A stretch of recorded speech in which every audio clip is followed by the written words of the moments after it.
This product is legal in California for racing vehicles that shall never be operated upon a public highway. AEM holds no responsibility for any engine damage that results from the misuse of this product.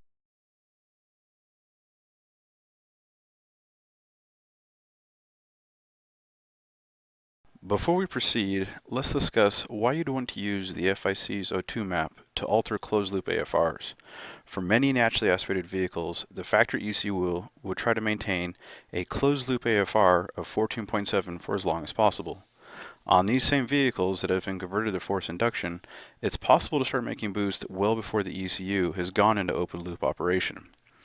An AFR of 14.7 is too lean for any appreciable amount of boost and can lead to poor performance and possible engine damage.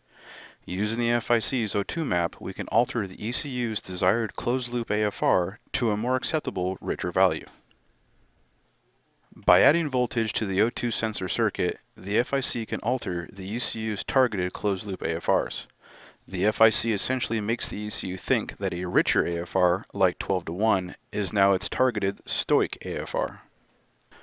To begin, you need to know how your ECU will react to the different voltages the FIC will apply to the O2 sensor circuit.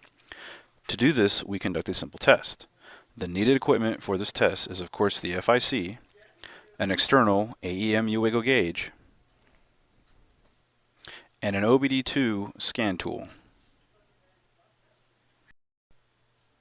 Begin by opening the Setup System menu. In the O2 section, set the load input to map, set the mode to voltage, and input the bank high and low voltages. Also make sure the View as AFR box is unchecked. Now open the O2 map. All of the cell values should be 0. If they aren't, select all cells, right-click, select Set Value, and enter 0 and click OK.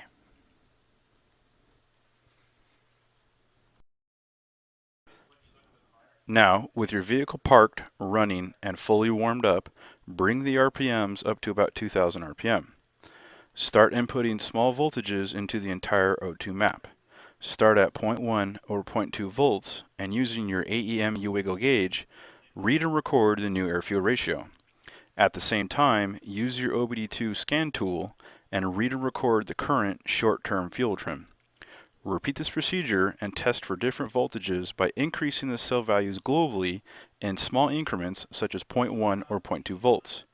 Continue your testing and create a table with 20 breakpoints listing the voltages and the corresponding AFRs and short-term fuel trims. In this graphic, you can see the list of voltages, air-fuel ratios, and short-term fuel trims we found through our testing. We started with 0.2 volts and worked our way up to 4 volts using 0.2 volt increments. We now have a wide range of usable air-fuel ratios, and we also know the fuel trims needed to achieve them. The fuel trim information will be used later in this procedure.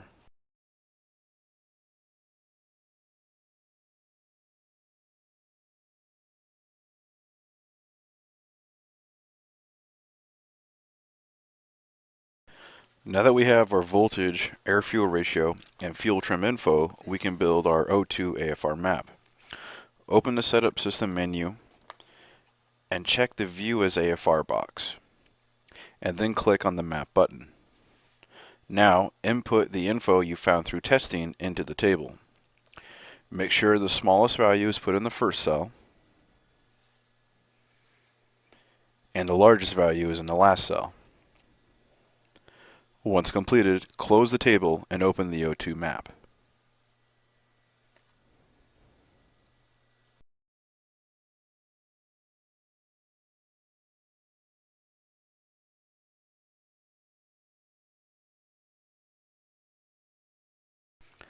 With the O2 map open, you can go through and designate specific air-fuel ratios based on load and RPM.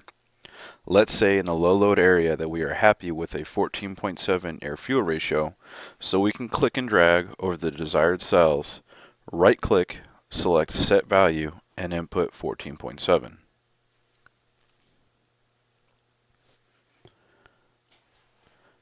Now, to address the problem of the factory ECU trying to maintain a lean AFR of 14.7 during periods of low boost, we can select the area of the map where boost starts to build and dial in a richer air-fuel ratio. Here we'll go with 13:1.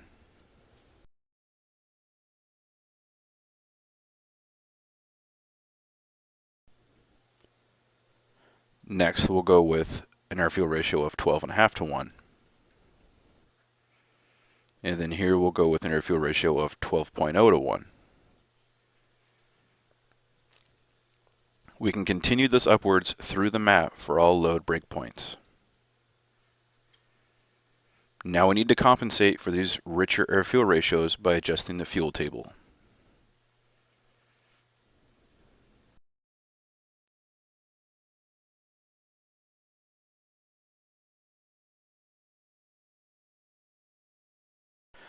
This next step is extremely important but often overlooked.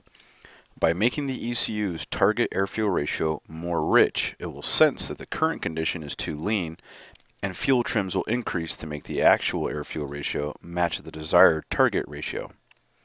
Over time, short-term fuel trim changes will influence the long-term fuel trims, and the changes we made in the O2 map will eventually be trimmed out. To prevent this from happening, you must go into the FIC's fuel table and add in fuel to compensate for the richer target air-fuel ratios.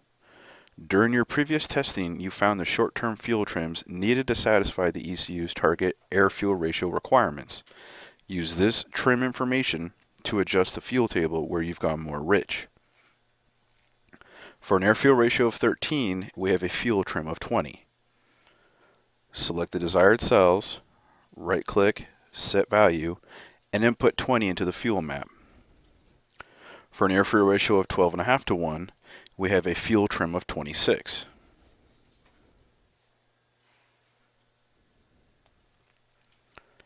And now for an air-fuel ratio of 12.0:1, we have a fuel trim of 32. Continue this upwards through the map for all load breakpoints.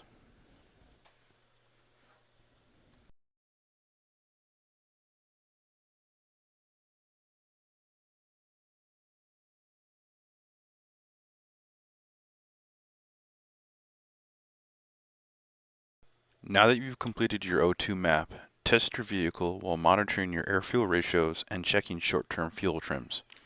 Remember, the objective is to keep short-term fuel trims near zero. Adjust your fuel map accordingly to accomplish this.